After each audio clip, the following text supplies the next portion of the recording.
je otkrila. Naša redakcija javila se komšinica Dalile Dejana Dragojevića nakon što je Dalila stavila tačku na njihov brak i ušla u vezu sa Filipom Carem. Šokirani smo, Dejan i Dalila su jako fina deca, delovali su skladno. Čula sam da je njen otac van sebi jer ne može da veruje šta se dešava, a i uznemiren je zbog reputacije koju Filip Car ima iz prethodne sezone.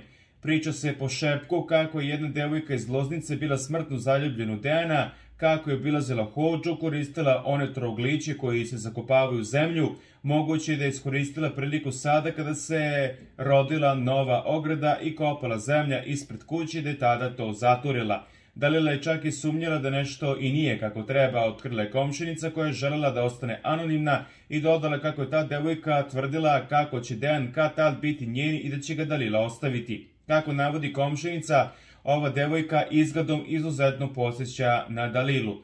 Proganjala ga je, raspitivala se za mesta na koja oni idu i često se pojavljivala u isto vreme kada i oni. Uhodila ih je na društvenim mrežama. Bog neka im oprosti, ali ne bi me čudilo da su te vražbene uticali na gubitak bebe. Drhtevim glasom za portal Pinke RS završila je razgovor komšinica koja je insistirala na anonimnosti.